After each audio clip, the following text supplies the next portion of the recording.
성령의 열매, 사랑, 희락, 화평, 오래 참음, 자비, 양성, 충성, 온유, 그다음에 오늘 절제. 예, 이 말씀을 따져보니까 2월부터 계속해서 2월부터 시작된 말씀이었는데 오늘 드디어 마지막 절제에 관해서 말씀을 나누게 됩니다. 사실 절제라는 단어 자체는 저희가 많이 흔히 쓰는 표현이기도 하고 어려운 단어는 아닙니다.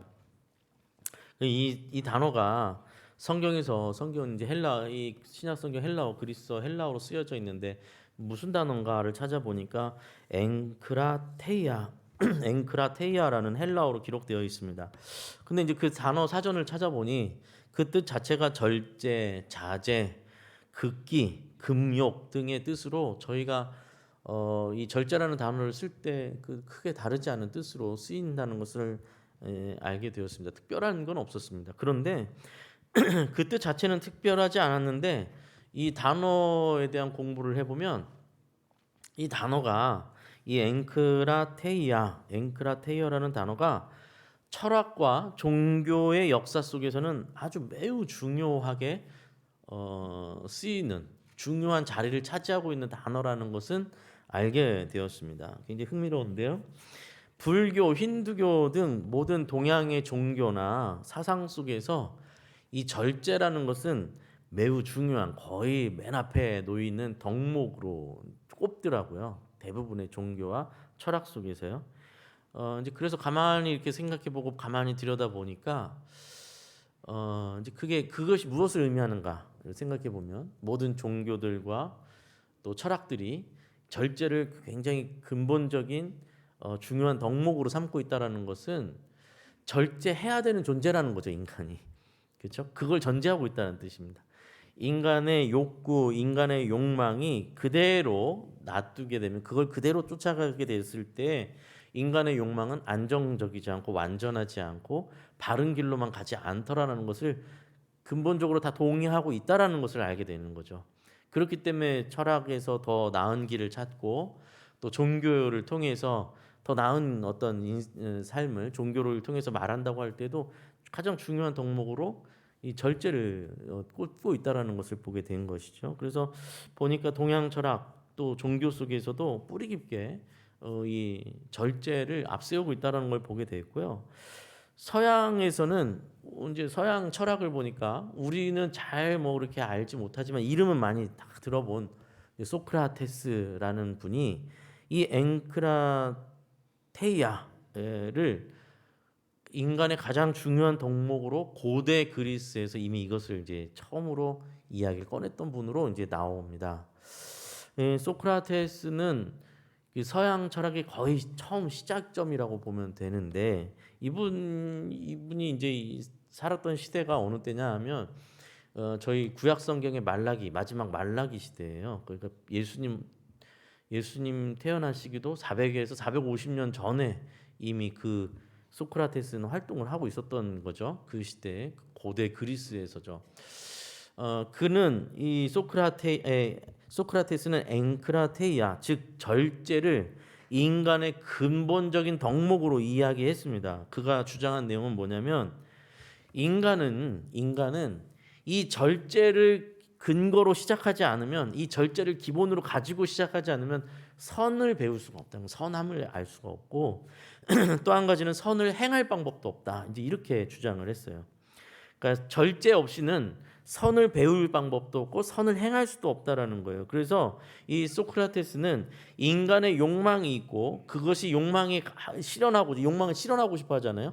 욕망을 실현하고자 할 때 그 실현하고자 하는 욕망을 절제하고 막는 이 절제가 없으면 그 사람은 훌륭한 사람, 선을 행할 수 있는 사람이 될 수 없다. 이제 이렇게 얘기하는 거예요. 그런데 이제 재밌는 건 뭐냐면 소크라테스의 수제자로 알려져 있는 사람이 또 이제 유명한 사람 이름은 많이 들어본 플라톤이라는 사람이 있습니다. 플라톤이 이 소크라테스의 수제자인데 그 소크라테스의 생각과 가르침을 부정하지 않고 따라가는데 그가 제시하고 있는 이 표현 속에서 약간 역설적인 부분들을 찾아서 이야기를 해요.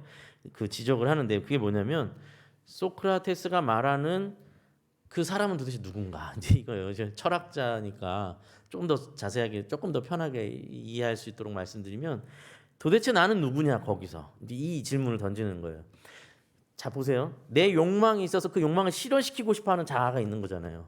그렇죠? 이 욕망을 내가 욕망이 있고 그 욕망을 실현시키고자 하는 내가 있는데 소크라테스의 말에 의하면 그것을 절제해야 된다는 거잖아요. 그것을 절제해서 극복해야 된다는데 내가 실현하고자 하는 내가 갖고 싶어하고 내가 실현해서 따라가고 싶어하는 내 욕망의 나와 그 나가 있는데 그걸 또 절제하는 난 또 도대체 누구냐? 내 안에 두 내가 있는 거냐? 이제 이렇게 되는 거죠. 자아가 분열되는 거냐? 이제 이런 얘기예요. 무슨 얘기인지 이해되시죠? 기본적인 욕망으로 살아가고자 하는 나와 그것을 절제하고 막아서는 나 도대체 어느 이 두 명의 나는 누구냐? 이제 이런 식의 질문을 던집니다. 그래서 플라톤은 그렇게 둘로 이렇게 인간을 둘로 이렇게 안에서 두 존재로 보는 게 아니라 한 인간 안에 두 성향이 있다라고 이제 이렇게 표현을 바꿉니다. 근데 사실 저희가 봤을 땐 그 말이나 다 비슷해 보이지만 철학자들은 이런 단어 하나 굉장히 중요하게 생각하죠. 인간 안에 두 종류의 성향이 있는데 고상한 성향과 고상한 면이 있는 것과 고상하지 않은 면이 인간 안에 둘이 존재한다라는 거예요. 그래서 그 둘 중에 어느 성향이 어떤 면이 한쪽을 지배하느냐에 따라서 그 사람이 고상한 존재가 될 것이냐 아니면 고상하지 못한 존재가 될 것이냐. 그래서 그 둘이 늘 싸운다라는 겁니다. 둘이 싸워서 고상한 쪽이 이기면 고상하지 않은 쪽을 통제하고 절제하게 되는데 그때 비로소 그 사람은 안전하고 완전한 자유를 누리게 된다. 이제 요게 플라톤이 얘기합니다. 고상하고 굉장히 수준 높은 자유를 말하는 겁니다. 그게 엥크라테이아가 그리스 사상의 중요한 자리를 차지하는 인간이 인간됨에 있어서 그 선한 면 그리고 고상한 면 이 면이 그렇지 못한 인간의 욕구를 절제하고 통제해야 된다라는 그런 기본적인 그리스의 사상이에요. 이 플라톤이 서양 철학에 있어서는 이 철학사에 있어서는 그냥 아버지로 불리는 이분이 사실 그 거의 다 정리가 되고 뭐 심하게는 현대 철학자들 가운데는 그 플라톤 이후의 2000년 역사가 다 플라톤 철학을 해석하는 과정이다. 뭐 이런 식으로 말할 만큼 플라톤을 높이 평가하거든요. 이제 플라톤의 이 사상을 이 절제를 굉장히 중요하게 여기고 있다라는 걸 이제 저도 공부하면서 알게 됐습니다. 근데 이제 제가 이걸 왜 이렇게 설명드리냐면 저희가 읽고 있는 이 갈라디아서에 나오는 이 절제라는 단어도 마찬가지로 그 엥크라테이아를 쓰고 있거든요. 그 절제라는 단어를 쓰는데 이것을 기록하고 있는 이 이스라엘과 당시의 문화는 그리스의 철학과 문화가 팽배해 있던 문화거든요. 그러니까 이 성경을 기록하면서도 그 그리스의 기본적인 이 단어 개념, 이 그리스의 철학이 만연하고 그냥 그 기본적으로 사람들이 다 알고 있는 이 상황에서 그것을 모르고 쓰는 단어는 아니라는 거죠. 그 전제 조건 속에서 이 단어를 썼단 말이에요. 그렇다면 성경에서 말하는 이 절제라는 단어도 엥크라테이아도 그리스의 사상처럼 자기 욕망을 다스려서 절제하고 그것을 덕으로 이야기하는 것일까? 이제 그것을 질문하게 되는 것이죠. 이 그리스 철학과 성경이 말하는 이 절제는 같은 것인가? 이 질문을 우리 스스로에게도 던지고 성경을 통해서 이제 보게 되는 것이죠. 여러분은 어떻게 생각하세요? 이 성경에 말하는 절제도 그럼 같은 내용 아닐까라고 생각되십니까? 맞다고 말씀하신다면 제가 너무 허무해집니다. 왜냐하면 9주 동안 제가 계속해서 강조했던 게 바로 이 지점이거든요. 왜냐하면 저희가 말하고 있는 이 절제는 성령의 열매입니다. 성령의 열매.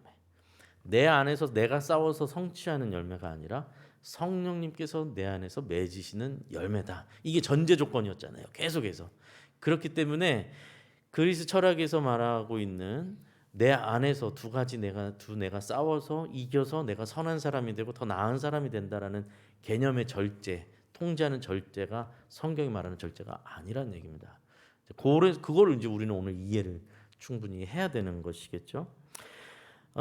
이 사도 바울 같은 경우에는 사도 바울은 로마서 7장을 읽어보면 굉장히 참 굉장히 솔직하게 자기 내면을 들여다보고 그 솔직한 고백을 하는 장면이 나와요.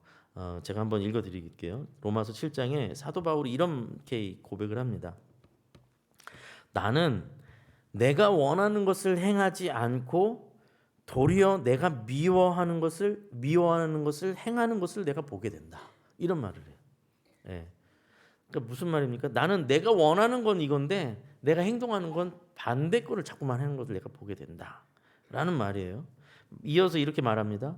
내가 원하는 바 선은 행하지 않고 도리어 원하지 아니하는 악을 행하는도다. 내가 악을 보니까 그렇다는 거예요. 그래서 만일 내가 원하지 아니하는 그것을 하면 이를 행하는 자는 내가 아니요 내 속에 거하는 죄니라. 이렇게 말합니다. 자, 무슨 얘기일까요? 모순적이라는 거예요. 내가 나를 보니까 모순적이에요. 마음으로는 선을 행하고 싶어 해요. 이게 근데 사실 바울의 고백이지만 여기 아마 모든 사람이 다 공감하는 내용 아니겠습니까? 오늘은 좀 올해부터는 내가 아내한테 좀 부드럽게 대해야지. 올해부터는 남편한테 바가지 긁지 말아야지. 각오 안 하시기도 하나요? 각오 안 하는 사람이 어디 있어요? 내가 오늘 부모님한테는 좀 부드럽게. 이제는 내 친구들한테 올해는 내가 좀 열심히 살아봐야지. 올해는 내가 부지런히 해야지.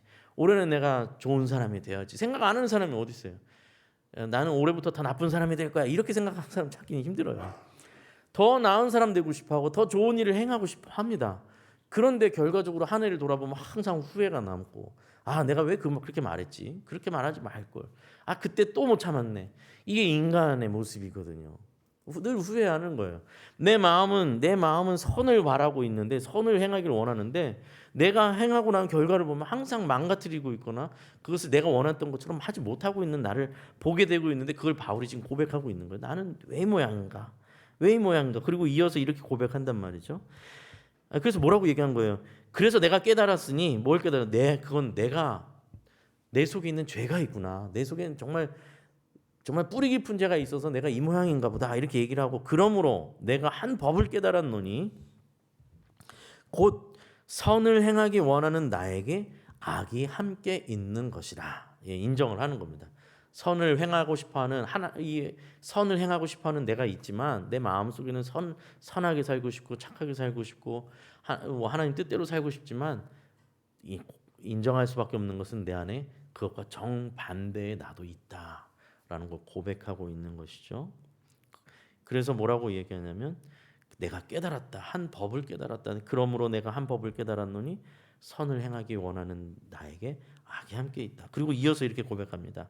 내 속사람은 하나님의 법을 즐거워하지만 내 속사람은 하나님의 법을 즐거워하지만 내 속에 있는 다른 법, 즉 죄를 사랑하고 욕망을 따르고자 하는 마음이 또 다른 법이 있어서 둘이 싸우는 걸 늘 보게 되는데 안타깝게도 바울이 뭐라고 고백하냐면 죄의 법이 나를 사로잡는 것을 보노라 이렇게 얘기를 해요.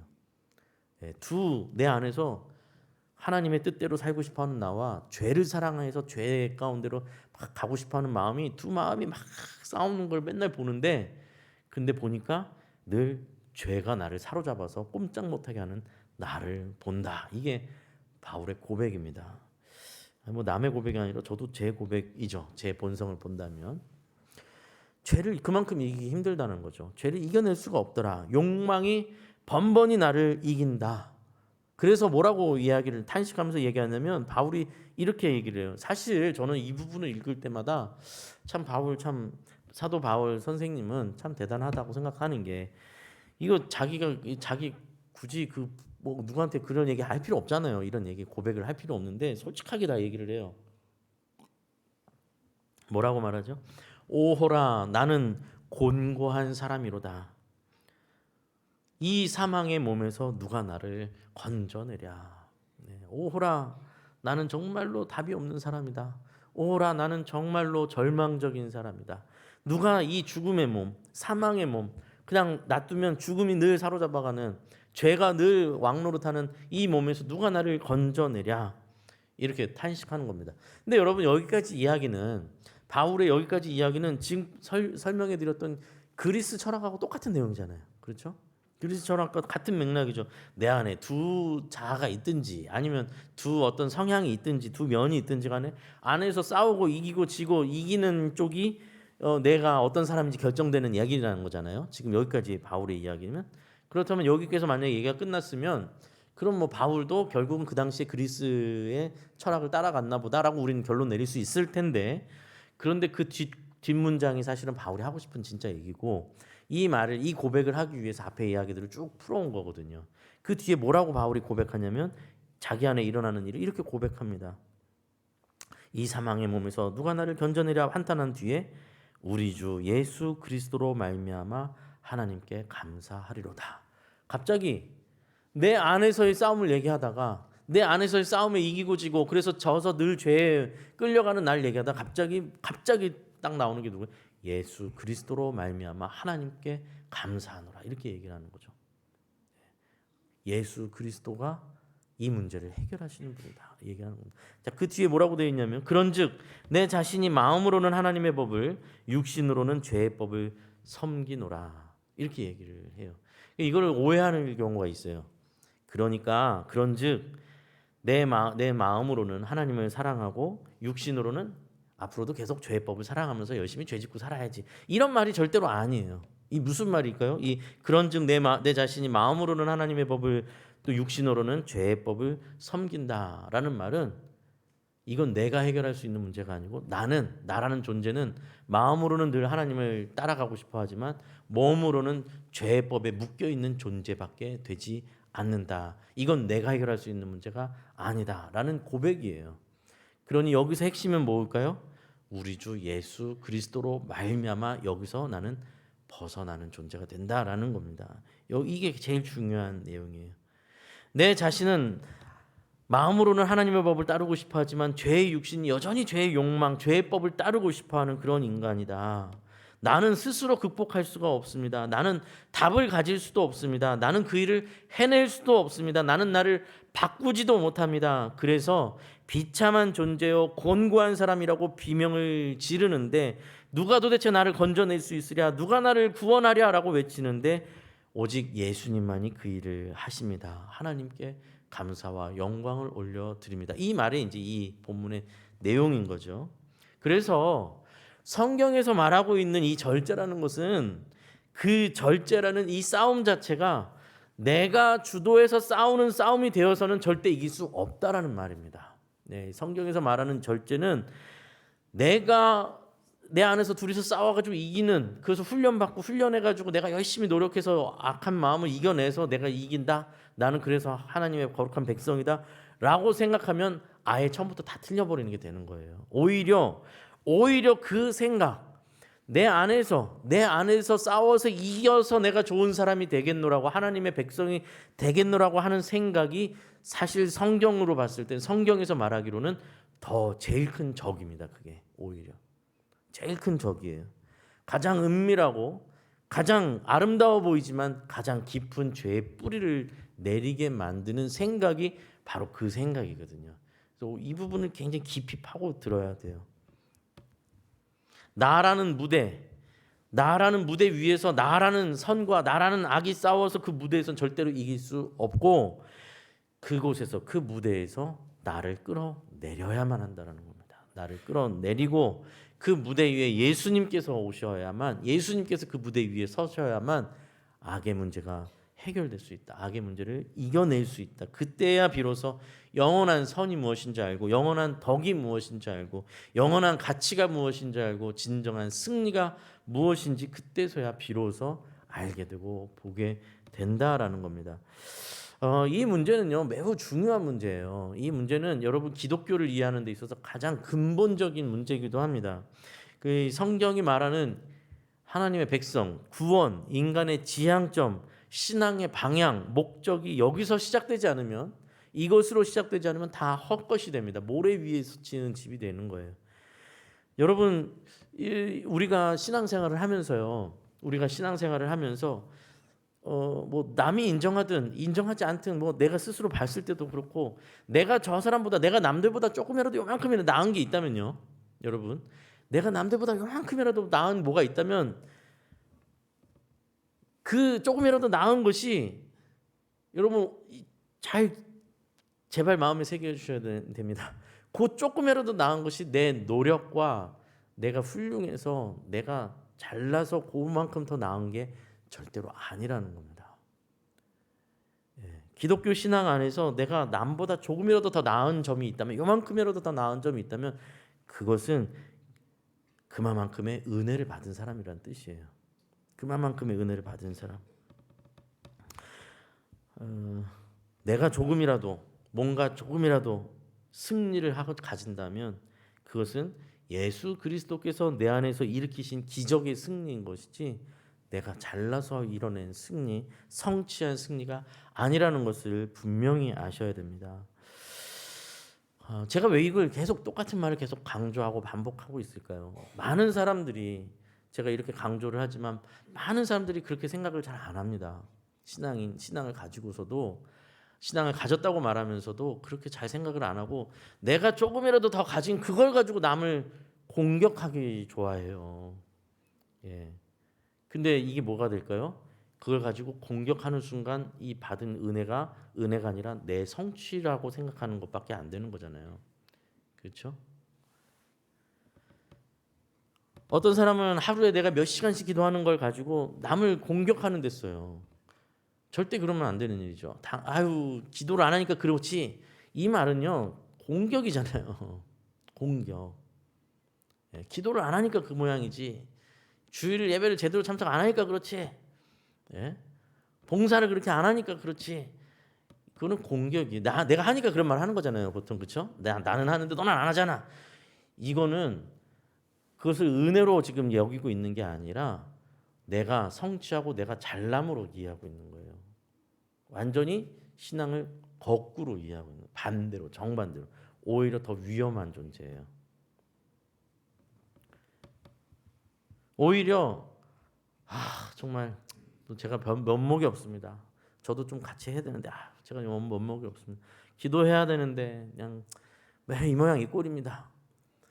저도 좀 봉사도 좀 하고 해야 되는데 마음의 여유를 못 가집니다. 제가 참 부끄럽습니다. 맨날 섬김만 받아서 죄송합니다. 그냥 입 빨린 소리가 아니고 혹은 이 안에도 두 가지가 있죠. 입 빨린 소리일 수도 있고 아니면 나는 앞으로도 그럴 테니 날 건드리지 마십시오. 이런 마음이라면 그 사람은 진짜 나쁜 사람인 거고요. 진짜 못난 사람이고 진심으로 나는 그러게 말이야. 나도 왜 이렇게 안 될까요? 저도 참 정말 저는 답이 없네요. 바울의 고백이에요. 그게 바울의 고백이고 그 사람이 오히려 은혜에 더 가까이 다가온 사람이에요. 하나님, 제가 진짜 이 모양입니다. 저도 저 집사님처럼, 저 권사님처럼, 저 장로님처럼 저렇게 좀 훌륭하게 좀 해보고 싶은데 참 내 꼴이 왜 이 모양인지 모르겠습니다. 하나님, 저를 좀 도와주십시오.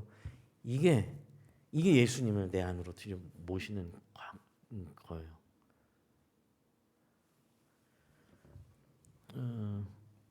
성령께서 우리 안에 맺으시는 이 절제는 잘 참고 잘 견디고 이겨내라, 견뎌내라, 절제해라 이런 열매가 아닌 거예요. 그렇게 훈련으로 이루어지는 것이 아니라 너 일단 거기서 내려와. 거기서 시작되는 거예요. 너 일단 거기서 내려와. 십자가 위에 너 같이 못 박혀야 돼. 거기서 시작돼야 돼. 그렇지 않으면 모든 것을 너는 너의 의로 여기게 될 것이다 라고 말하고 있는 겁니다. 그래서 성경을 읽어보면요, 여러분, 성경에서는 좀 더 나아졌다, 나은 사람이 됐다, 뭐 발전된 사람이 됐다 이런 표현을 잘 안 쓰고요. 도리어 성경은 자꾸 무슨 표현을 쓰냐면 옛사람과 새사람이라는 표현을 써요. 자꾸만 옛사람, 새사람. 로마서 6장 6절에 보면 우리가 알거니와 우리의 옛사람이 예수와 함께 십자가에 못 박힌 것은 죄의 몸이 죽어 다시는 우리가 죄에게 종노릇 하지 아니하려 함이라.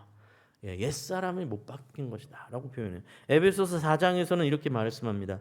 너희는 유혹의 욕심을 따라 썩어져가는 구습을 따르는 옛사람을 벗어버리고 옛사람은 던져버리고 오직 너희의 심령이 새롭게 되어서 하나님을 따라서 의와 진리의 거룩함으로 지으심을 받은 새 사람이 입으라. 새 사람을 입으라. 옛사람과 새 사람으로 대치시킨다는 말입니다. 우리는 예수 그리스도로 인하여서 새 사람이 된 사람들이에요. 이걸 고백하는 게 기독교잖아요. 우리의 노력으로 새 사람이 된 게 아니라 하나님의 은혜로 예수 그리스도의 희생으로 새 사람이 되었단 말이에요. 그렇죠? 십자가는 뭡니까? 십자가는 정죄하기 위한 것이 십자가의 목적입니까? 예수님은 정죄하기 위해서 십자가에 오르셨습니까? 아니죠. 예수님이 십자가에 올라서 죽으신 이유는 그 정죄를 예수님이 받아내시고 그 정죄를 받았어야 될 인간에게 흘려보내지 아니하시겠다라는 하나님의 의지잖아요. 정죄를 내가 받고 내가 대신 정죄를 받고 너희에게는 새 사람을 주겠다라는 거잖아요. 그게 십자가의 도잖아요. 십자가의 긍휼이고 은혜잖아요. 그렇게 받은 은혜를 받은 사람이 어떻게 남을 공격합니까? 그렇잖아요. 어떻게 그게 내가 성취한 게 돼요? 그게 어떻게 내가 자랑거리가 되겠어요? 자랑할 것은 뭐겠습니까? 오직 예수 그리스도밖에 없죠. 네. 자랑할 건 예수 그리스도밖에 없어요. 내가 만들어낼 게 없잖아요. 내가 만들 수 있는 게 아니죠. 사람들 되게 많이 착각해요. 제가 보면 이야기해 보면 여기도 있는 저희도 마찬가지잖아요. 솔직히 사람들은 너무 쉽게 착각하는 게 인간이 굉장히 주체적인 존재고 자유를 가진 존재라고 착각을 많이 해요. 성취하는 존재라고 착각을 많이 해요. 여러분 여기 계신 여러분 중에 태어날 때 여기서 위로 북쪽으로 100km만 위에서 태어났으면 저희가 여기 앉아 있을 수가 없어요. 당장 먹고 사는 문제가 해결돼야 되는 자유란 전혀 존재하지 않는 그런 곳에 태어날 수 있었는데 뭘 도대체 열심히 했길래 우리가 남한에서 태어나는 겁니까? 아무것도 우리가 할 게 없어요. 건강한 몸도 그렇죠? 우리가 만들어내서 만들어진 게 아니지 않습니까? 설교를 들을 수 있는 귀도, 제가 말하고 있는 제 입술도 다 제가 노력해서 얻어낸 것이 아니라 주어진 것 아닙니까? 주어진 것. 그럼에도 불구하고 마치 그가 누군가는 부유한 환경에서 태어났기 때문에 덜 고생하면서 크고 있으면서 그걸 어려운 사람들을 낮게 쳐다본다라는 건 말이 되지 않는 이야기예요. 나는 몸이 건강하게 태어나서 뭔가 열심히 할 수 있어서 그만큼의 뭔가를 성취하지만 누군가는 몸이 불편한 상태로 태어나고 또 병치레를 통해서 힘든 일을 할 수 없는 상황에 있어서 어려운 상황에 있을 수도 있는데 어떻게 남을 함부로 판단할 수 있는 겁니까 도대체? 그럴 수가 없다라는 거예요. 오늘 내가 이렇게 있는 것은 내가 오늘 누릴 수 있는 모든 것들은 다 하나님의 은혜로 주어진 것이다. 그 고백이 없다면 여러분 기독교가 시작이 못 돼요. 시작이. 내 신앙 자체가 바르게 신앙 자체가 시작이 될 수가 없어요. 여기서부터 시작되는 거예요. 나는 열심히 노력해서 좋은 회사 왔는데요. 그게 다 내 노력 아닌가요? 이게 참 학습 장애라는 것도 있어요. 학습 장애. 글을 읽어도 10번을 읽어도 그 글을 이해할 수 없는 장애가 있어요. 제가 아는 안타까운 청년은 예전에 그 장애가 있어서 취업을 할 수가 없어요. 일상생활 너무 문제가 없어요. 아무 문제 없어요. 다 잘해요. 근데 글을 못 읽으면 글씨를 모른다는 뜻이 아닙니다. 문장을 못 읽는다는 뜻이 아닙니다. 그걸 구조적으로 머릿속에 안 들어오는 거예요. 그래서 처음에는 이상하다 왜 이렇게 공부를 못하나 막 했는데 알고 보니 검사를 해보니까 그런 증상이 딱 드러나요. 그러니까 공부를 할 수 없는 거예요. 근데 나는 똑똑해서 나는 열심히 공부했으니까 나는 좋은 데 대학도 오고 나는 좋은 회사 왔으니까 이건 내 성취다? 그렇게 생각을 어떻게 할 수 있습니까? 하나님의 은혜입니다. 조금 더 기왕 이야기가 나왔으니까 조금 더 깊이 이 문제에 대해서 조금 더 깊이 파고 들어봤으면 좋겠습니다. 하나님은 보면 하나님은 우리가 발을 딛고 서 있으려는 발판을 자꾸만 부수시는 분이에요. 제가 봤을 때 무슨 뜻이냐면 우리는 끊임없이 발판을 만들고 싶어요. 그 발판 위에 서고 싶은 거죠. 왜냐하면 발판에 딱 서야 이제 안정감을 느끼거든요. 그건 돈이 될 수도 있어요. 돈이 많을수록 내일에 대한 걱정이 좀 줄어드는 건 사실이잖아요. 누가 안 그래요? 여기 모든 사람이 다 동의할 얘기죠. 돈이 일단 많으면 걱정이 줄어들잖아요. 그러니까 돈이 많이 확보해서 그 발판 삼아서 좀 서 있고 싶어요. 그죠? 또 성공하면 사람 성공하고 싶죠. 성공이라는 발판 위에 서고 싶고 많은 인간관계와 좋은 인간관계 위에 서고 싶기도 하고 내가 의지하는 것이 있는 거죠. 발판을 자꾸만 만들고 그 위에 서고 싶어요. 거기서 나는 안정감을 느끼고 싶어하고 그것이 없으면 불안한 존재가 인간이기도 하죠. 뭔가 불안하니까. 늘 미래는 불안하니까. 그런데 하나님은 여지없이 그것을 깨트리시려고 하는 것을 저희가 계속 경험하게 돼요. 신앙생활 하면서요. 하나님은 너는 그걸 깨트려야 된다라고 말씀하시는, 거기서 내려오라 자꾸 말씀하신단 말이죠. 그게 하나님께서 우리에게 요청하시는 거예요.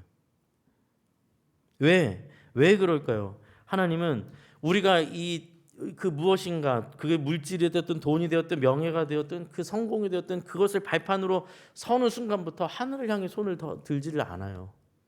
하나님은 그걸 깨트리고 마치 공중에 떠 있는 존재처럼 그 우리가 딛고 서 있는 것을 깨트리심으로 인해서 그제서야 인간은 하늘을 향해 손을 들고 하나님을 붙들려고 발버둥치기 시작하죠. 그게 인간이기 때문에. 하나님은 발 아래 디딜 것이 없어 하늘을 향해 손을 내밀어 하나님의 손을 붙들고 공중에 떠 있듯이 보이는 그 존재. 그래서 발을 디딜 것은 없어서 불안해 보이기는 하지만 내가 잡고 있는 것이 내 발판이 아니라 하나님의 손임을, 그것을 의지하고 살아가는 사람들이 복되다고 하시는 거예요. 하나님은. 네. 세상은 절대 그걸 복되다고 말 안 하죠. 세상은 그냥 불안정한 인생이라고만 보지만 하나님은 네가 세상에 발판이 없어 불안한 존재가 될지언정 그 발판을 깨뜨리는 한이 있어도 네가 내 손을 잡아야 된다고 말하는 거잖아요.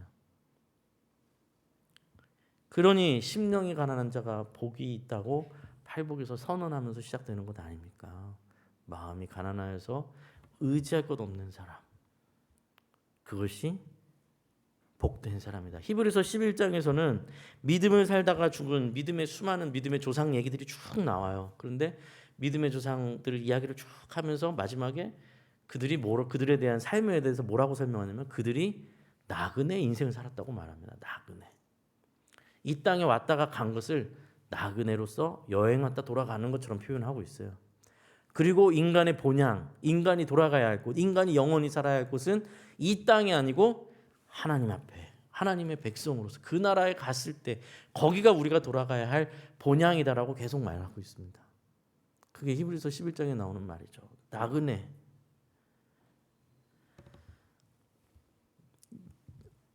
그 십계명부터 시작해서 하나님께서 보면은 하나님께서 율법 속에서나 뭐 끊임없이 굉장히 중요하게 생각하시고 하나님께서 금하시는 게 있죠. 뭐냐면 하나님의 형상을 만들지 말라고 해요. 그렇죠? 하나님의 형상, 십계명부터 나오잖아요. 하나님을 형상화하지 말래요. 그 부분을 조금 생각해 볼 필요가 있습니다. 하나님을 왜 형상화하지 말라고 하실까?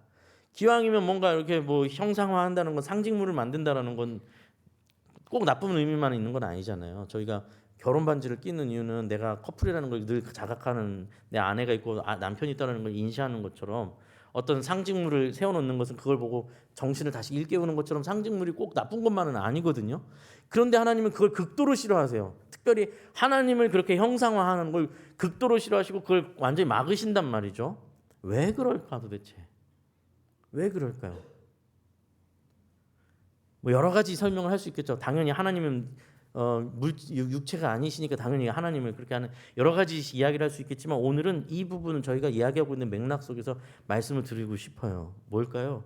하나님은 그 만든 순간이 시간 안에서 지나가 버리지 않습니까? 시간은 어제 만든 하나님의 형상 안에 갖추실 수 없는 분이라 그래요.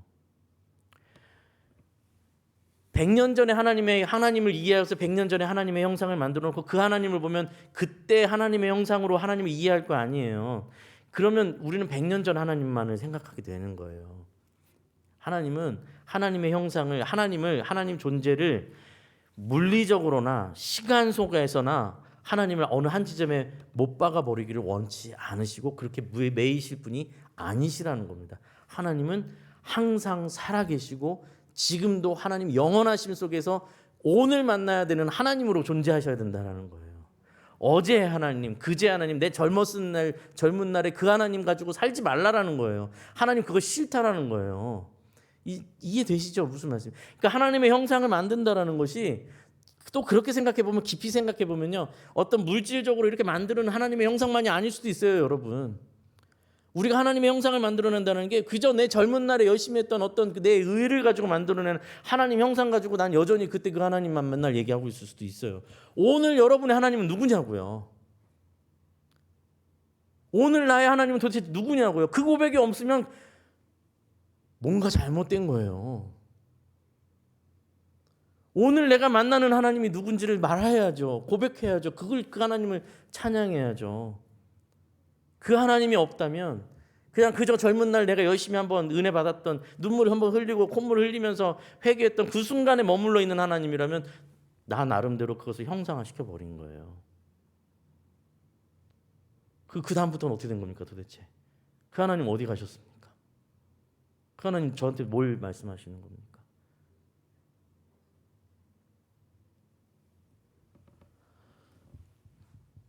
그러니 하나님은 우리가 이렇게 딛고 서 있으려고 하면 자꾸 그 발판을 깨트려 버리시는 거예요.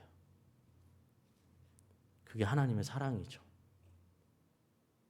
우리는 어찌해야 되는 겁니까? 우리는 뭔가 내 아래에 자꾸만 발판이 생겨서 내가 하나님을 붙들고 이거 놓치면 난 죽는 거야, 이거 놓치면 난 끝이야 라고 하는 그 마음이 해이해지고, 내 발판이 돈이 많아져서일 수도 있고 뭐 성공해서일 수도 있고 여러 가지 내가 발판으로 삼고 있는 게 손이 점점 희미해지고 손을 자꾸만 놓고 그냥 여기에 발만 딛고 서 있으면 될 것 같이 느껴지는 그런 순간이 온다면 빨리 거기서 내려오셔야 되는 겁니다. 그걸 부수셔야 되는 겁니다. 돈이 나의 노예 노릇, 주인 노릇할 것 같으면, 자꾸만 돈이 내 주인 노릇할 것 같으면 그 돈을 가지고 씨름하셔야 됩니다. 나만 위해서 쓰면 안 되겠다. 누군가에게 필요한 사람한테 나눠줄 줄 알아야 돼. 아깝지만 나눠줘야 됩니다. 그래서 내가 주인 되면 안 됩니다.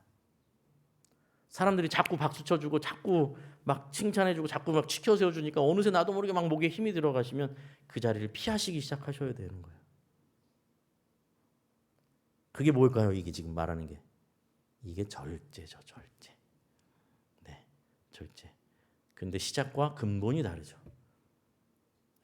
내가 더 잘난 사람, 좋은 사람이 되겠다고 나를 억누르고 나를 절제하는 게 아니라, 이건 내가 아니다. 이건 내게 아니다. 이건 하나님의 은혜, 예수 그리스도만이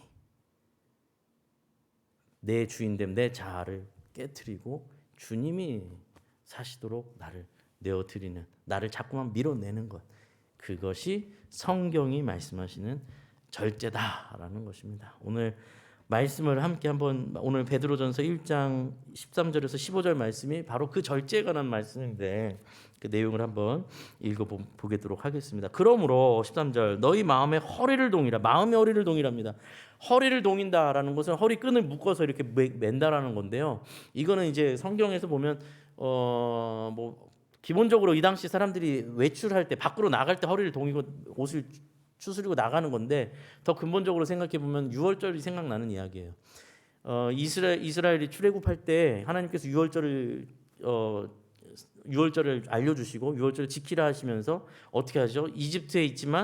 아직 이집트에 있지만 옷을 다 갖춰 입고 외출복을 입고 신발을 신고 그다음에 지팡이를 들고 옷을 여미고 메고 그다음에 음식을 서서 먹으라는 거예요. 우리는 여기에 있으나 여기 속한 존재가 아니다. 우린 나간다. 하나님께서 약속하신 땅으로 가는 존재다. 우린 그 민족이다. 라를 선포하면서 하나님께서 내보내라면 언제든지 딱 나가는 존재. 마음의 허리를 동이고 근신하여, 여기서 이 근신하여가 그 우리 절제하다라는 말의 의미가 담겨 있죠. 예수 그리스도께서 나타나실 때 너희에게 가져다 주실 은혜를 온전히 바랄지어다. 우리가 바라는 건 내 발밑에 내가 발을 딛고 서서 있으려고 하는 것이 아니라 내가 두 손으로 잡는 예수 그리스도를 통해서 주신 약속을 붙들고 있는 거라는 겁니다. 주님께서 다시 오실 그날, 예수 그리스도께서 다시 나타나실 그때, 예수님께서 다시 오실 그때 우리에게 은혜를 주시는, 온전히 이 죄의 세상, 고통의 세상에서 우리를 완전히 자유케 하실 그 은혜의 때를 바라보고 손을 잡고 있는 것, 그것을 위해서 근신하라는 겁니다. 그것을 위해서 근신하라. 너희가 순종하는 자식처럼 전에 알지 못하던 때에 따르던 너희 사욕을 본받지 말고, 예전에는 육신의 욕심, 사욕, 개인의 사욕을 따라 그것을 따라가는 삶이었으나 이제는 하나님께 순종하는 자녀처럼 살아라. 하나님의 자녀로 살아라. 오직 너희를 부르신 거룩한 이처럼 너희도 모든 행실에 거룩한 자가 되라. 이제 너희가 살 길, 너희는 누군지를 깨달아야 된다. 너희는 너희 안에 예수 그리스도, 너희 안에 하나님의 형상을 회복시키기를 원하시는 하나님의 너희를 부르신 거룩한 자의 모습과 행실이 되는 존재로 하나님께서 너희를 놓지 않고 붙드실 터이니 너희도 그분만을 붙들고 살아가라라는 것입니다. 그런 삶을 살아가는 자가 어찌 자기 자랑을 할 수 있겠으며, 그런 은혜를 의지하여 살아가는 자가 어찌 자기 발밑에 그렇게 수많은 발판을 만들어 놓고 이중적인 신앙을 가질 수 있겠습니까? 여러분 절제하셔야 됩니다. 제가 봤을 때는 특히 오늘날 이 한국 사회부터 시작해서 이 세계가 그야말로 물질주의로 물질의 노예가 된 세상이라고 저는 봅니다. 소비의 세상이 되어버렸다. 저는 그렇게 봅니다. 소비형 인간이 되어버렸다. 인간이 소비의 존재가 되어버렸어요. 소비하는 것에서 행복을 느끼고, 소비하는 것에서 자기 정체성을 찾고, 소비하는 것에서 내 가치를 찾고, 소비할 수 있는 능력에 따라서 사람을 구분하고, 소비할 수 있는 능력이 그 사람의 가치가 되어버리는 이 세상 속에서 여러분 그것을 발판으로 사시면 안 됩니다. 그리스도인이 아닙니다. 그리스도인은 그것을 과감하게 발로 차버리는 사람입니다. 그리고 공중에 떠 보이는지 모르겠으나 손을 들어 하나님을 붙들고 사는 사람입니다. 마음이 가난한 자입니다. 성령의 열매를 기다리는 자입니다. 내가 싸워서 내가 만들어내는 게 아닙니다.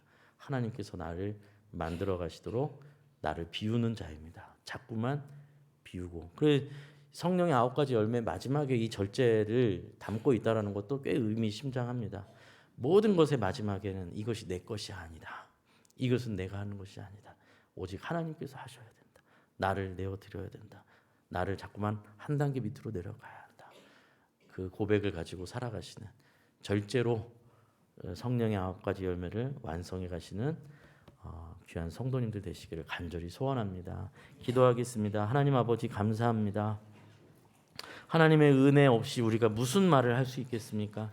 하나님의 은혜 없이 우리가 무슨 자랑을 할 수 있겠습니까? 주님, 우리 자신을 깊이 돌아보게 하여 주시고 하나님의 은혜를 의지하여 살아가게 하시고 하나님의 은혜만을 붙들고 살아가는 저희들 되게 하여 주옵소서. 육신이 연약하여 늘 죄에 넘어지는 우리 자신을 늘 봅니다. 바울의 고백처럼 우리도 똑같습니다. 그러니 주님 더 답이 없습니다. 주님이 우리의 주인이 되어 주셔야 됩니다. 우리가 주인의 자리를 내가 자꾸만 차지하려지 않게 하여 주시고 주님 그 자리에서 내려와 주님을 자꾸만 모시는 저희들 되게 하여 주시옵소서.